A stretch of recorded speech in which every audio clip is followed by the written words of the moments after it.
자, 생물이라면 생물이 가져야 될 생물적 특성. 생물이 가지는 특성에 대해서 배울 거고요. 큰 틀에서 먼저 생물이 가지는 생명체라면 우리가 넌 생명체야 라고 정의 내리려고 하는 그런 기준이 있을 거 아니야. 그 기준이 무엇을 각각을 얘기하는 거냐? 일단 살아있는 생명체라고 하는 나라고 하는 걸 생존하게끔 네, 배가 돌았나 봐요. 자, 살아있는 생명체라고 하는 걸 유지하게끔 하기 위해서 개체를 유지하기 위한 특성이 있겠죠. 그죠? 나라고 하는 걸 내가 밥 먹고 살든 아니면 내가 밥 먹고 밥만 먹었다고 해서 이제 생존할 수 있는 거 아니죠. 똥 못 싸면 죽을 수도 있어요. 그죠? 잘 버리기도 해야 되고. 그죠? 열심히 막 이 양분들을 순환을 시켜서 그것들이 이해될 수 있게끔도 또 진행을 해야 되는 부분인 거니까. 맞죠? 그래서 개체를 유지하게 한 개체 유지적 특성과 개체 유지적 특성과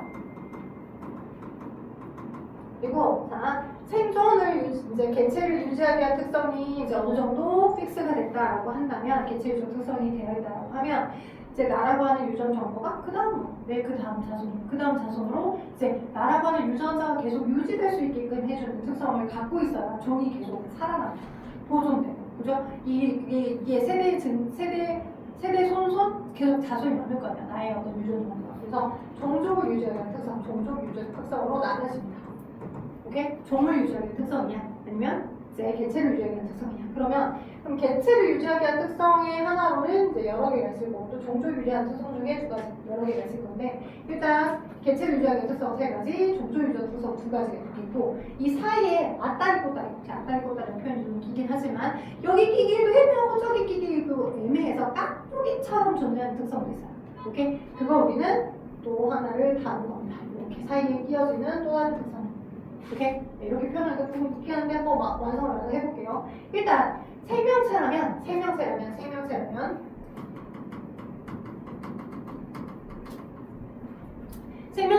가지고 있어야 될 고유한 개체 유전 특성 중에 하나로 우리 여러분이 이제 세포라고 하는 구조로 이루어져 있어야 된다.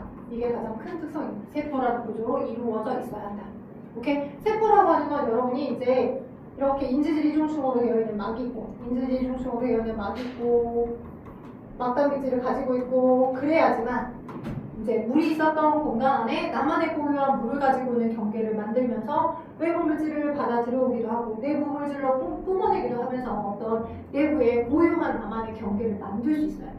그래서 인지질 이중충으로 되어 있는 공간상 이렇게 또는 필요한 어떤 친수성 물질을 더 받아들이기도 한다거나 내보내기도 한다거나 하는 식의 컨트롤하는 공간이 세포라고 하는 구조로 이루어져 있어야 되더라. 이게 가장 생명체의 고유한 특성입니다. 근데 우리가 이제 나중에 곧 배우겠지만 바이러스는 세포 구조로 이루어져 있지 않아요. 그래서 바이러스는 앞다리 꽃다리. 그냥 얘는 바이러스의 분류 안에 바이러스의 고유한 분류권 안에만 있는 거지 얘는 세균도 아니고 그치? 식물 세포도 아니고 동물 세포도 아니고 그냥 얘는 얘만의 고유한 영역이야. 그냥 바이러스는 바이러스 카테고리. 오케이? 뭐 생물도 아니야. 그치? 무생물도 아니야. 생물과 무생물의 중간이야. 앞다리 꽃다리. 이거라. 그치? 생물과 무생물의 중간이야. 어떨 때 보면 생물인 것 같아. 어떨 때 보면 무생물인 것 같아. 그래서 고유 바이러스라고 하는 카테고리 안에 넣는 거지. 그게 고유한 영역하는 거지. 세균이 바이러스랑 똑같은 거 아니에요. 그죠? 뭐 식물세포 안에 바이러스 안에 있는 거 아니에요. 바이러스는 바이러스만의 고유한 카테고리 안에 있다는 걸 기억하시면 좋을 것 같습니다. 오케이, 그래서 세포 구조로 이루어져 있어야 되는 거. 그 다음에 또 무엇이냐? 자, 물질대사래. 물질대사라고 하는 건 외부의 어떤 물질을 먹어서 내가 스스로 양분을 합성하든 내부에 있던 물질들을 이용해서 내부에 있던 물질을 위해서 다른 것들을 합성해서 만들든 그지? 에너지를 만들고 저장하고 내보내고와 같은 그러니까 생명체 내에서 일어날 수 있는 화학 반응을 스스로 할 수 있어요. 물질대사. 그지? 그래서 생명체 내에서 일어나는 고유한 화학 반응. 물질대사는 생명체 내에서 일어나는 내 안내란 표현 고유한 화학 반응. 화학 반응을 할 수 있어야지만 우리는 생명체다 라고 얘기합니다. 화학 반응을 할 수 있어야 돼. 너는 너가 스스로 셀프로 아까 뭔가를 받아들여 그걸 쿵짝쿵짝해서 새로운 걸 만들기도 해. 그치? 근데 그게 온도가 되게 너무 높지 않아. 보통 우리 실험실 상황에서 일어나는 화학 반응인데 실험실 상황에서 일어나는 화학 반응은 온도가 높아야 돼. 우리 뭐 밖에서 일어나는 화학 반응. 그치? 고온이어야 돼. 막 왜 두 개의 물질이 막 서로 충돌이라도 해야 막 일어날 수 있을 거 아니야. 그치? 고유한 물질들이 막 충돌이라도 해야지만 뭔가 화학 반응을 서로 막 이어서 뭔가를 할 수 있을 거 아니야. 근데 우리 몸에서 막 600도, 700도 에너지를 공급한다. 죽어요. 그죠? 우리 몸 안에 600도, 700도만큼의 그 두 개의 물질이 만나서 부딪혀서 분자들끼리 충돌해서 뭔가를 새롭게 만들게끔 하면 내 몸은 그 600도, 700도의 온도를 받으면서 유지될 수 있을까? 그렇지 않죠. 내 몸은 38.5도만 일어나도 온도가 높아져도 큰 일이 나는 것처럼 온도 머리 아프고 막 이러잖아요. 그러니까 우리 몸은 고유하게 특이하게 생명체답게 화학 반응을 유지할 수 있도록 36.5도씨에서 그죠? 그 정도의 온도에서도 동일한 화학 반응이 일어날 수 있도록 하는 그 시스템으로 체계화되어 있는 거예요. 우리 몸 안에 적절한 화학 반응을 빨리 일어날 수 있게끔 해주는 생체 촉매라고 하는 걸 스스로 만들어서 일이 잘 일어날 수 있도록 하니까. 오케이? 생체 촉매라고 하는 것 자체가 뭐야? 고유한 효소들. 중2 때 우리가 소화효소들 많이 이름 배우거든요. 2학년 2학기 때 뭐 아밀레이스, 트립신, 그리고 고1 때 통합학 하면서 특정 반응을 하고 입체효소가 딱 맞는 얘네들하고만 화학 반응이 일어나는구나 라고 하는 걸 배워요. 그러니까 이 효소라고 하는 주로 단백질로 이루어져 있는 단백질로 구성되어 있는 얘네들이 어떤 화학 반응을 빠르게 해준다거나 아니면 천천히 해준다거나. 주로 우리 몸에서 일어나는 효소들은 정촉매 역할을 수행하거든. 정촉매. 너 왜 말을 안 듣니? 정촉매. 화학 반응의 속도를 빠르게 해주는 화학 반응의 속도를 너가 감독 안 된다. 너가 감독 안 된다. 화학 반응의 속도를 빠르게 해주는. 느리게 해주는 것도 있어요. 네, 느리게 해주는 것도 있어요. 근데 우리 몸에서 생체 내에서 일부러 느리게 해주려고 하는 건 별로 만들어지는 거예요. 오케이? 그래서 정촉매는 빠르게 해주는 방향이 주로 정촉매고요. 실험실 상황에서, 우리 몸 바깥의 실험실 상황에서 오히려 어떤 목적 때문에 너무 반응이 빨리 일어나니까 반응 속도를 늦춰주는 형태로 작동하는 건 역촉매라는 게 있습니다. 근데 이건 우리 몸 바깥에서 일어날 때의 실험실 상황에서 일어날 수 있는 촉매 역할을 보고, 주로 우리에 일어나는 생체 촉매는 어떤 식으로 다 정촉매, 그치? 이렇게 생체 촉매는 다 정촉매 기능을 하는 거야. 오케이? 그리고 또 얘네들한테는 무슨 얘기를 표현하냐면 주 성분이 단백질이기 때문에 유기촉매, 그리고 생체 촉매라고 이런 원리를 쓰는 거지. 우리 몸에서 만들어진 단백질들로 생체 촉매가 주로 성분들로 이루어져 있습니다. 근데 단백질뿐만 아니라 여러분이 영양제 가끔 엄마가 꼭 먹어야 된다 해서 먹게 되면 뭐 종합 비타민 C들도 먹지만 거기 안에 무기질들도 포함되어 있잖아. 뭐 보면 막 아연이온도 먹었다가 다양한 거 먹더라고. 아연이온도 먹었다가 망가니즈도 있다가 막 여러 개가 있어. 그런 이온들이 어떤 효소들이 기능을 수행해줄 때, 각각의 효소들이 기능해줄 때 그런 금속 이온들이 있어서 주어야 전자를 받는다거나 전자를 시켜준다거나 하는 식으로 기능을 하기 때문에 이 효소들이 제 기능을 수행하게끔 하기 위해서 주된 성분은 단백질이 메인이지만 거기에 보조인자로 어떤 이온 형태를 갖고 있는 경우도 있어요. 여러분이 꼭 먹어줘야 될 이온들, 뭐 아연이온이나 이온 상태로 섭취되고 망가니즈들이나 이런 것들이 필요하기도 해. 그래서 그걸 여러분 영양제 섭취를 받고 있는 거고요. 됐죠? 오케이. 대부분은 다 저렇게 단백질과 어떤 이루어졌다라고 설명을 드리는 거고요. 자, 아무튼 그래서 여러분 보면서 어떤 물질대사를 주로 관여시키는, 물질대사에 주로 기능하는 단백질 효소들은 주로 저렇게 정촉매로 작용하더라. 근데 효소는 아마 여러분이 아시다시피 모든 물질과 다 반응하는 게 아니라 정해져 있는 반응물하고만 반응을 하잖아요. 그죠? 기질 특성을 갖고 있어서. 그러니까 한 가지 효소가 모든 걸 다 화학 반응을 하게끔 해주는 건 아니고, 그죠? 아밀레이스는 딱 목말하고만 만나서 소화를 시키게끔 해줍니다. 그지? 뭐 여러분 주변에 녹말도 있고 단백질도 있고 지방도 있었다라고 하더라도 아밀레이스가 딱 녹말만 얘를 엿당으로 소화시켜주는 기능들을 수행하는 것처럼 정해져 있는 반응을 하고만 만나서 정해진 화학 반응 형태로까지만 한다. 그게 여러분 몸에서 일어나는 화학 반응인데요. 그걸 우리는 뭐라고 해? 물질 대사라고 하는 거야. 그 물질 대사를 매개해 주는 게 주성분이 효소고, 그 물질 대사라고 하는 기능을 가지고 있는 생명체여야지만 우리는 개체를 유지할 수 있다라고 보는 거지. 개체 유전 특성을 갖고 있다라고 보는 거지.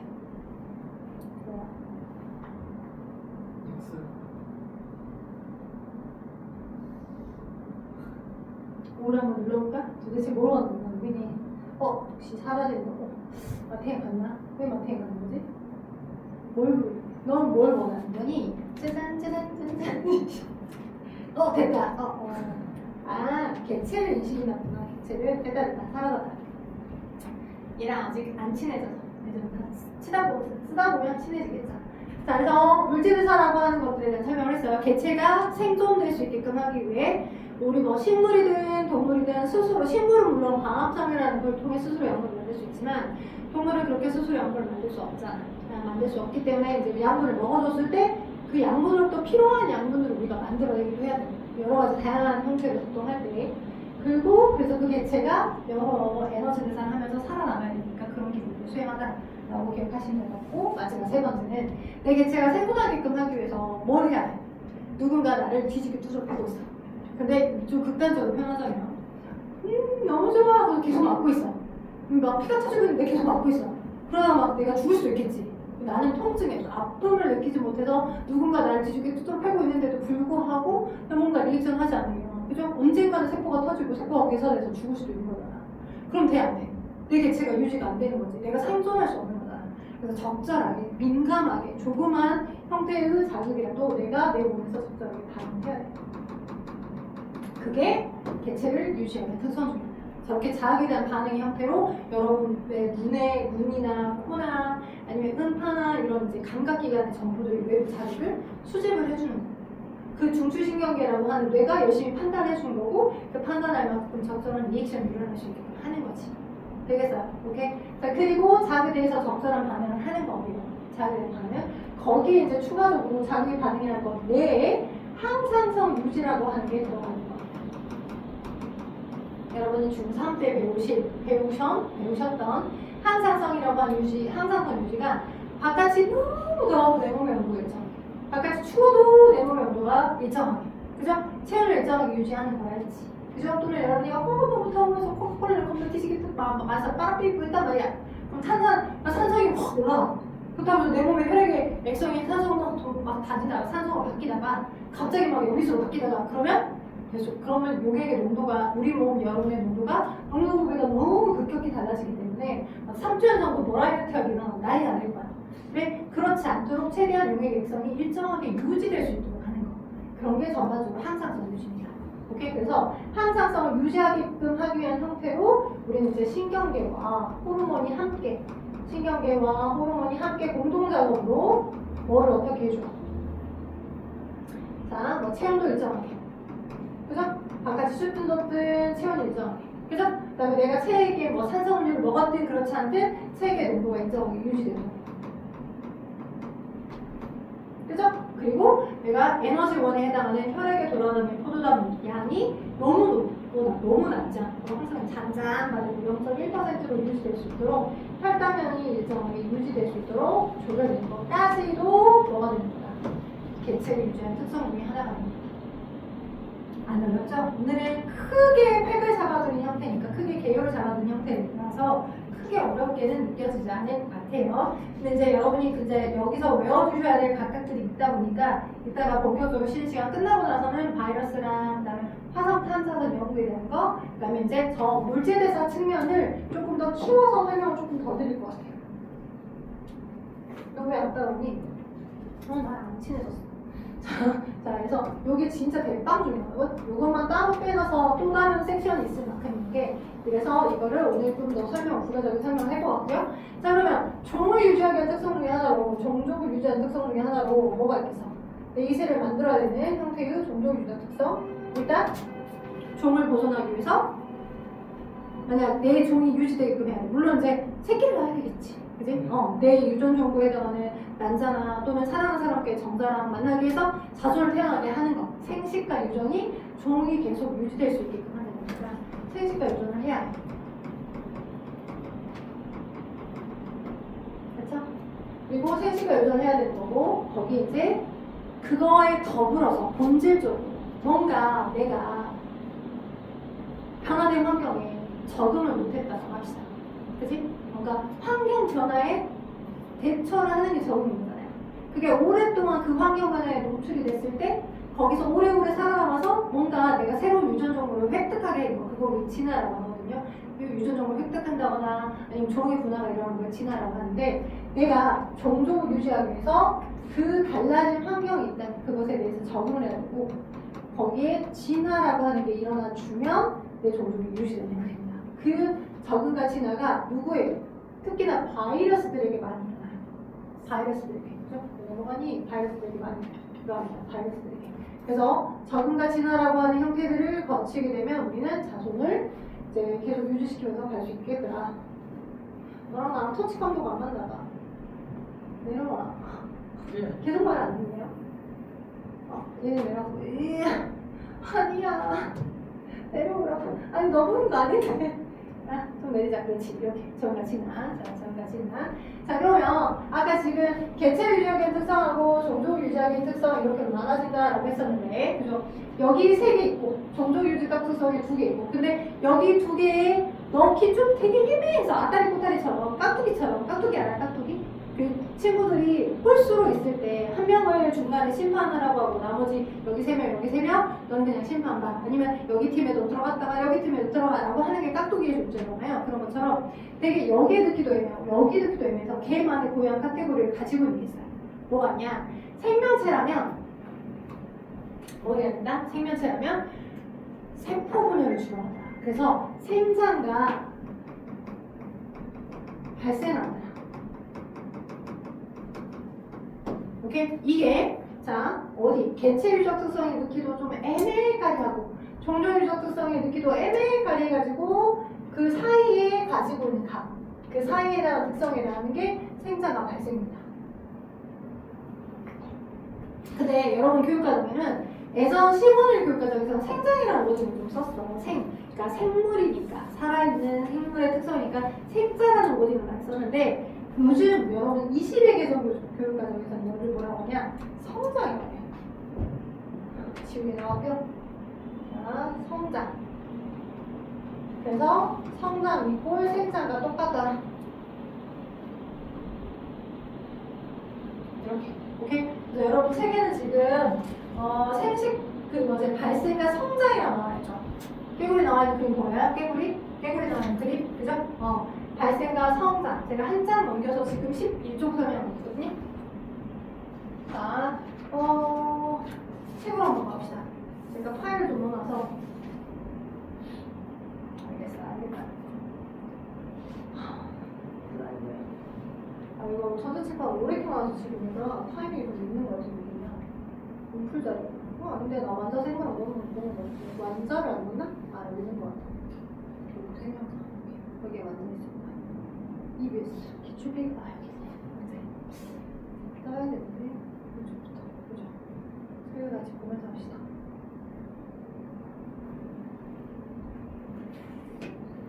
드디어 뭔가 컬러감 있는 세상에 들어왔습니다. 책이 좀 크진 않아요. 우리 칠판을 쓰면서 해야 되니까. 어차피 여러분 책은 똑같으니까. 이 책이고 이 책이니까. 여기 보시면 지금 읽어볼게요. 책을 꼭 써도 되는데 그죠? 여기다 타이핑 안 써지더라고요. 이 정도? 자, 깨구리 됐죠? 여러분 책에는 그대로 띄었어요. 그냥 여기 개구리가 좀 집어야겠다. 자, 개구리가 지금 어릴 때 조그마한 모습 사이즈를 갖고 있었습니다. 개구리가 조그만한데, 그죠? 근데 완전 태어날 때 또 개구리였던 건 아니죠. 개구리 알이 있었고, 그죠? 개구리 알이 있었고, 개구리 알에서 점점 세포 분열 막 해가지고, 그죠? 엄청난 세포 분열에서 머리에 올챙이, 그림을 너무 못 그려. 올챙이, 그리고 자, 얘가 이제 점점 강화하시고 이렇게 어린 깨꾸락지 같은 아이가 되다가 성이 깨꾸락지가 주먹이 뭐야? 아무튼 다리가 왜 이렇게 많아? 자, 미술하고 다닐 거.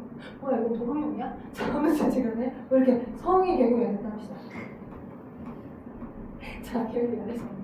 자, 상상할 수 없는 어이없는 그림이지만 깨구리 아래서부터 그죠? 계속 회복을 해가지고 올챙이가 됐어요. 근데 올챙이는 완전한 성체에 해당하는 개구리 모습이 아니잖아요. 그죠? 그러니까 이 개구리라고 하는 저 양서류는 성체 개구리가 될 때까지 계속 셰퍼 분열을 하면서 중간에 약간만 몸의 모습이 변하는 약간은 완전한 성체가 되지 않은 시기만 있는 것뿐이야. 오케이? 일종의 여러분의 그 뱃속에서 태아가 계속 체세포 분열하면서 누기코입을 만들고 그 중간의 형태의 모습인 것 뿐이야. 오케이? 그리고 이제 뭐 변태를 거치는 변태가 태가꾸면 이게 변태가 아니라 이게 아니라 막 자기의 뒷다리 뿅 사라지고 꼬리 생기고 이렇게 해서 꼬리가 사라지고 뒷다리가 뿅 생기고 하면서 점점 개구리한 모습을 갖게 되는 건데 계속된 체세포 분열을 거듭하게 되는 거. 오케이? 그래서 완전한 성체 개구리가 될 때까지 모습 이걸 우리는 뭐라고 해? 발생이라고 해. 오케이? 발생이 여기까지다. 미안해. 자, 어린 개구리가 있죠? 개구리. 여기까지가 발생이야. 발생은 이제 사람으로 비유하자면 뭘 발생이라고 하냐면 엄마 뱃속에서 태아가 있었어. 세포가.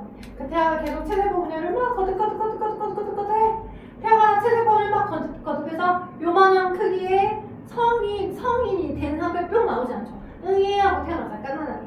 그 태아가 계속 세포 분열을 거듭해서 갓난아기 모습으로 태어나서 응애하고 태어난 그때 시기까지가 발생이라고 해. 오케이? 그럼 선생님 성장은 뭐예요? 성장은 태어난 이후에 요만했던 까만 아이가, 그지? 3등신 요만했던 까만 아이가 계속 머리통에 세포 분열이 계속 일어나서 이렇게 계속 3등신의 비율을 계속 유지하지 않죠. 왜요? 얘는 머리통은 세포 분열이 좀 덜 일어나고 몸통에 세포 분열이 많이 일어나서 이렇게 미안하다. 진짜 그림 너무 그린다. 자, 이렇게 점점점 자, 얼굴은 좀 작아지지만 얼굴이 상대적으로 작아진 거야. 얼굴이 축소되는 게 아니죠. 몸통이 점점 자라나. 몸통 왜 자라났어? 몸통에 있는 체세포가 계속된 체세포 분열을 해서, 그죠? 이 여러분 몸을 구성하는 모든 체세포가 체세포 분열을 계속 거듭해서 세포 수가 증가하니까 개체가 성장을 한 거잖아.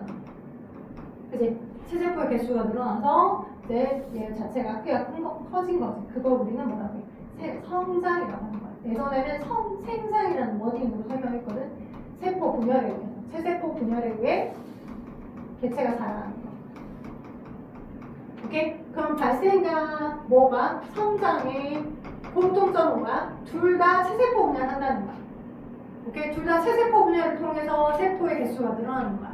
근데 발생은 엄마 뱃속에도, 우리 사람으로 비유하자. 엄마 뱃속에서 태아가 계속 체세포 분열해서 이제 눈이 코입 달고 완전한 생명체의 형태를 갖고 태어나기까지 과정이 발생. 그러면 성장은 태어난 이후에 그 태어난 깐난 아이가 계속 체세포 분열해서 이제 뭐 온전한 성인이 될 때까지 계속 세포의 수가 많아지면서 개체가 커지는 거. 그게 성장. 둘 다 공통점은 생세포 분열이 아니야. 체세포 분열이라는 거. 오케이? 그래서 잠깐 쉬었다가 선생님이 거기 물질대사를 이용한 화성 탐사선 실험도 등등등을 설명을 했더니 여러분 어디를 풀어주시면 좋을까요? 14쪽을 좀 풀어주고 계시네요. 대표 자료 분석 14쪽. 네, 잠깐 쉬었다 합시다. 14쪽 푸시고 쉬어주세요. 자, 한번 달고 가봅시다. 자, 일단 기억 밑줄은 짝짓 끼고 자신과 닮은 새끼를 맡은데요. 생식과 유전자 기억은 일단 위에는 뭐겠어요? 장거리 비행에 필요한 에너지를 얻는 게 물질대사겠네요. 그 다음에 갯벌에서 먹이를 잡기에 적합한 숟가락 모양의 부류가 아니라 적응과 지랍니다. 네, 갯벌에서 먹이를 잡기에 적합한 숟가락 모양의 부류. 자, 그다음 2번 기억. 자, 그러면 생물은 생식을 통해서 기억이 뭔데요? 생식과 유전이니까 자, 3번이겠죠. 그죠? 생식과 유전하는 거고 4번은 생물의 서식 환경에 적합한 몸의 형태와 기능 등 오랜 시간에 걸쳐서 습성이 바뀌는 거니까 얘는 적응과 진화가 됩니다. 2번에 4번은 답은 2번에 3번인 거고요. 자, 물질대사 부분 어디로 가야 돼? 디귿으로 가야 돼. 그죠? 기내에너지를 이용해서 포도나무 써는데 그 다음에 세포로 구성되어 돼. 이건 어디로 가야 돼? 그치? 비유. 그 그죠? 발생과 성장은 어디로 가야 돼? 기억. 그죠? 수정란이 혼신을 거쳐 개구리가 된다. 생식과 유전은 리을입니다. 자, 출합법으로 우리 가끔 어떤 워딩들이 좀 많이 나오는데, 자, 출합법, 분열법 이렇게 나오거든요. 조금만 적어서 설명해 드릴게요.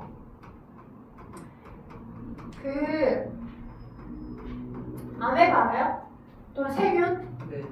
세균과 아메바는 세포의 종류로 따지면 조금 다른 세포입니다. 세균은 정확하게 말하면 원시 형태 세포여서 원핵세포고요. 원핵세포. 그리고 아메바 같은 경우는 원핵세포는 아니고 진핵세포입니다. 진화된 형태 세포야. 진화된 형태 세포, 진핵세포. 오케이? 그래서 원핵세포, 진핵세포 이렇게 되어 있는 상태이긴 한데, 근데 이제 둘의 분열법이라는 형태는 뭐냐면 세균이 이렇게 자신의 유전적으로 갖고 있었어. 오케이? 그러다가 어느 순간 나를 닮은 또 하나, 왜냐면 한계세포가 되었으니까 나를 닮은 또 하나의 세포를 만들어야 되겠어. 그러면 이렇게 세포를 카피한 다음에 유전적으로 카피한 다음에 어떻게 돼? 어느 순간 원본, 카피본으로 두 개로 뚱 떨어져 나가는 거야. 이렇게 유전적으로 복제하고 난 다음에 원본과 카피본으로 떨어져 나가서 내가 원래는 모세포면 얘는 자세포로 되는 거. 근데 세포 분열한 것 자체가, 즉 체세포 분열한 것 자체가 어느 순간 나를 닮은 새끼를 낳는 거. 체세포 분열한 것 자체가. 한 개로 세포로 되어 있는 애들은 체세포 분열한 것 자체가 나를 닮은 자손을 낳는 거. 이 되는 거고, 출합법은 뭐냐면 히드라나 효모처럼. 근데 히드라 효모가 좀 다른 게 효모는 한 개 세포로 되어 있어. 단세포고. 오케이? 히드라는 단세포는 아니야. 다세포야. 근데 조금 다세포이긴 한데 이렇게 생긴 물속에 존재하는 이제 여러 세포들로 이루어져 있는 겉으로 보기에는 이렇게 생긴 형태인데 6개의 촉수를 가지고 있는 모습을 갖고 있거든요. 근데 얘가 어느 순간 얘랑 똑같이 닮은 얘가 있고 여기서 또 똑같이 조그마한 베이비가 태어났다가 얘가 점점점 자라나서 얘와 동일한 성체의 모습을 자라는 거야. 그러니까 이 뭐하고 달라? 분열법하고 달라. 분열법은 그냥 얘와 똑같은 세포의 수가 복제를 한 다음에 증가하여서 뿅 만들어진 형태라면, 오케이? 근데 얘는 뭐는 히드라 또는 효모 같은 얘는 얘와 조금 크기가 달랐던 형태들, 얘보다 크기가 달랐던 형태들 얘가 어느 순간 조그마한 얘가 만들어졌다가 점점점 커진 형태처럼 자라는 거야. 그래서 얘를 우리는 뭐라고 하는 거야? 얘를 출합법이라고 한다. 아기처럼 조그마한 애가 출하됐다가 점점점 얘와 똑같은 크기로 자라나는 형태로 보인다. 이렇게. 그래서 출합법이나 또는 뭐 분열법이라고 하는 게 어떤 하드한 형태의 고등 하드를 나누기가 조금 웃기긴 하지만 우리보다는 조금 진화되지 않은 형태의 간단한 세포 구조를 가지고 있는 애들이 가지는 자손을 만드는 방법들이겠구나. 그 정도까지 좀 알고 가면 좋을 것 같아. 그리고 지금 뭐 적응과 진화가 피그마 해봐야 돼요. 설명이겠고, 그죠? 주변 산호와 유사 모습을 위상하더라. 그 다음 아래 4번 자아가 반응은 당연히 이해되겠죠. 유사 선수가 출발 시간 맞춰 달리기 하자. 자, 그다음 4번에 OX 문제인데 첫 번째부터 55, X5 이렇게 되겠죠. 55, X5. 오케이. 자, 그러면 오늘 뭐 물질대사까지 좀 설명을 하려고 했는데 10쪽으로 다시 넘어갑시다. 10쪽.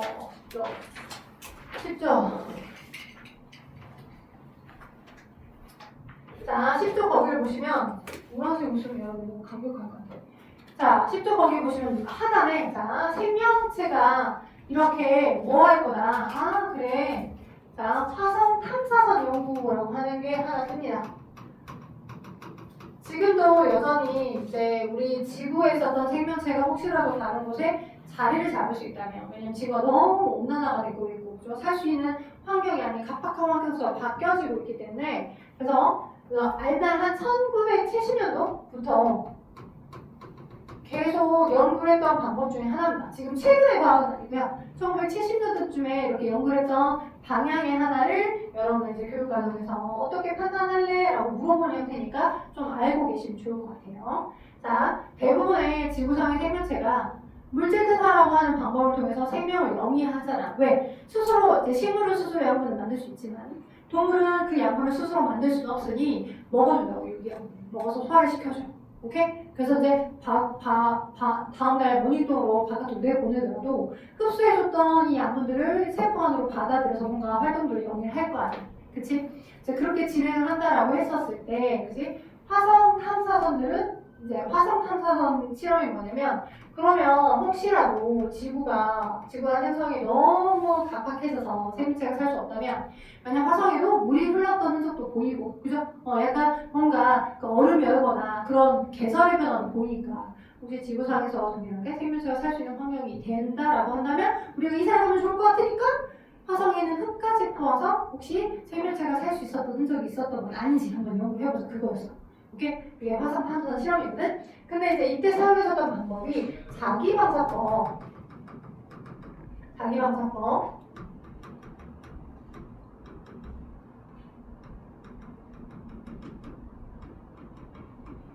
다른 말로 방사성 통일원소를 좀 사용합니다. 이거에 대한 설명을 살짝 좀 하려고요. 그러니까 여러분이 조금 어렵게 느낄 수 있겠지만 뭐 어떤 거냐면 마치 꼬리표처럼 이 물질이 들어갔어요, 이 물질이 나갔어요 라고 하는 걸 감지할 수 있는 원소를 사용했다는 의미야. 우리 보통 자 거기 지금 여기 첫 번째 그림 보시게 되면 그죠? 첫 번째 그림 보시게 되면 파일에서 띄워놓을까?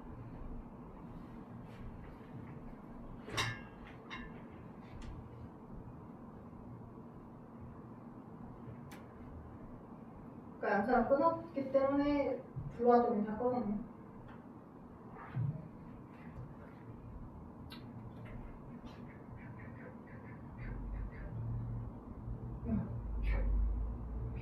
네, 여기네요. 여기 보시면 화성 탐사선 연구가 지금 여기 뜨는데 여기를 설명할까 하고요. 여기 아래 보면 책 있는 거. 자, 그러면 설명은 여기다 오른쪽에다 쓰면서 할게요.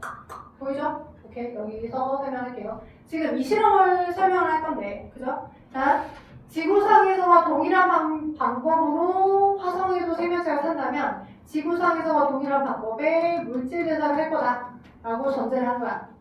혹시 더운 말 하세요? 더워요? 괜찮아요? 자, 지구상에서와 동일한 방법으로 물질 대사를 하는 생명체가 만약 화성 토양 속에도 존재한다면 게이득 우린 화성으로 날아가자 이렇게. 그래서 지구상에서와 동일한 방법으로 이제 생명활동 영향을 애가 있는지를 보기 위해서, 그죠? 보기 위해서 자 전제를 그렇게 하고 어떤 실험을 한 거냐. 일단 지구상에서와 동일한 방법으로 광합성을 하는 생명체가 만약 있다면 if 흙을 퍼왔어. 화성토양을 여기다 깔아놔. 그치? 근데 화성토양을 여기다 깔아놨는데 어떻게 먼저 실험을 할 거냐면 여기다가 14C를 가지고 있는 CO2를 넣어준 거야. 선생님 14C가 뭔데요? 방사성 동위원소입니다. 보통 탄소는 질량이 얼마야? 원자번호가 몇 번이야? 원자번호는 6, 그죠? 질량은 12, 그죠? 근데 거기에 중성자가 조금 더 붙어서 자, 방사능이 표시가 가능한 얘야. 방사성 동위원소야 14C는. 오케이? 원래는 정상 탄소의 질량이 12g이니까. 오케이? 근데 14C니까 방사성 동위원소, 방사능이 표시가 됐네요. 돼요? 그래서 얘가 있고요. 서민씨 얘가 있고요. 화성토양 있었어요. 그래서 얘 집어넣기 전에 얘를 집어넣기 전에 먼저 멸균 시켜서 얘 유통을 다 멸균을 시켰어.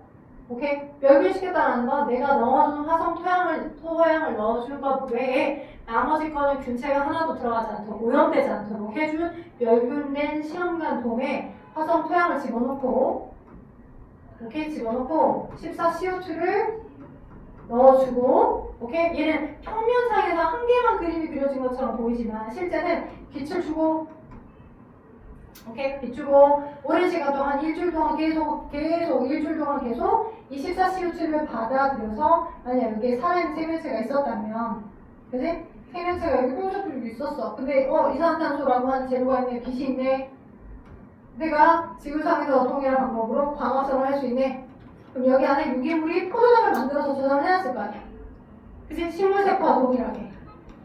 오케이? 그러니까 전체가 뭐야? 광합성하는 생명체가 만약 있다면 오케이? 지구상에서와 비슷한 방법으로 광합성하는 생명체가 만약 있다면 그치? 14CO2를 받아들여서 빛도 있으니까 오케이? 충분히 이 생명체 내에 포도당과 같은 유기한물을 만들었을 거고 오케이? 그리고 얘를 이제 거기는 평면상에서 한 번으로 뭔가 한 샷을 한 것처럼 보이지만 그지? 일주일 정도의 충분한 빛을 주게끔 해주고 난 뒤 일주일이야. 충분히 계속 빛을 줘서 광합성을 충분히 할 수 있게끔 한 뒤에 남아있는 이 14CO2라고 하는 빛을 다 빼. 남아있는 여기 잔여로 남아있는 기체들 다 빼고 제거시키고 이제 빛도 안 주고. 근데 하나의 샷 그림에서 이 돔 하나만 있어 보이니까 여러분이 생각하시기에는 그지? 뭔가 한 번에 일어난 일처럼 보이지만 한 번에 일어난 일이 아니야. 충분히 여기다가 밥 주고, 그죠? 그리고 14CO2라고 하는 걸 예전에 많이 줬었고, 그죠? 빛도 줬었고, 오케이? 그래서 남아있는 기체 제거를 하고, 혹시 얘를 가열을 시켜가지고, 그죠? 오케이, 아닙니다. 가열을 시켜서, 그죠? 여기서 나온 기체를 본 거죠. 뭐 보죠? 저는 이렇게 감독을 빨리 한 적이 있는데, 사라지면 되니? 이러면 사라질까? 제가 얘를 삭제했네요. 삭제하고 싶은 건 아니지만 이렇게. 자, 그래서 이렇게 되어 있는 얘에 남아있는 기체, 이제 얘를 가열을 시켜가지고 혹시 이 기체에 14C를 가지는 CO2가 발생을 했다면 일주일 전부터 내가 넣어줬던 이 CO2를 바탕으로 얘가 열심히 광합성을 해서 이 안에다가 포도당이라는 유기양분을 만들었을 거고 그 유기양분이 분해가 되면서 얘가 뿅 만들어졌겠죠. 오케이? 그래서 진짜로 내가 미리 제공해준 그 빛에너지와 내가 넣어줬던 14CO2라는 그 이산화탄소를 바탕으로 얘가 유기화물을 셀프로 스스로 만들었고 걔가 가열하는 과정을 거쳐서 파괴가 되면서 14CO2가 나왔을 거다. 그럼 진짜로 내가 생각했던 광합성을 하는 생명체가 있다 그거잖아요. 그쵸? 광합성을 하는 생명체가 있을 거다라고 하는 게 확인이 된 거죠. 그래서 결론적으로 이 14CO2라는 기체가 남아있던 14CO2라는 기체를 제외하고 가열 이후에 얘가 만들어졌는지 봤더니 안 만들어졌어. 없는 거예요. 없는 거죠. 지금 지구상에서와 비슷한 방법의 광합성 생명체가 없는 거죠. 그래서 안 만들어졌습니다. 여기 지금 여러분 책에도 나와 있을 거야. 여기 있는 여러분의 책에도 그 결과 어떻게 됐다고? 자, 검출의 여부를 확인했더니 여기 방사선 기체가 검출이 안 됐습니다. 라고 나왔잖아요. 방사선 기체가 검출이 안 됐습니다. 자, 다음. 그와 비슷한 방법은 아니지만 뭐 할 거다라는 생명체. 만약 지구상에서 동일한 방법으로 뭐하는? 호흡을 생명체가 있다면, 그죠? 호흡을 생명체가 있다면 여기 통에다가 뭘 집어넣고 지금 왜 나랑 안 맞니? 자, 이렇게 화성토양을 집어넣고 화성토양 안에 자, 뭘 집어넣어? 아예 14CO2를 넣어준 게 아니라 그냥 유기물을 넣어준 거야. 14C로 표시된 유기양분을 넣어준 거야. 14C로 표시된 포도당 같은 거. 그러니까 스스로 빛을 받아들여서 광합성을 하는 지구상에서와 똑같은 광합성하는 생물체는 없지만 내가 동물처럼 유기양분을 공급받았다면 그걸 먹어서 소화시켜가지고 열심히 스스로 양분을 훅각훅각 해서 물질대사를 하는 생명체가 있을까? 있다면 이 똑같이 14C를 가지는 14CO2가 발생을 하겠지. 그지? 여기 화성토양에 존재하는 생명체 안에 모한 이화작용하는 생명체가 있다면 동물과 똑같이 동물과 유사하게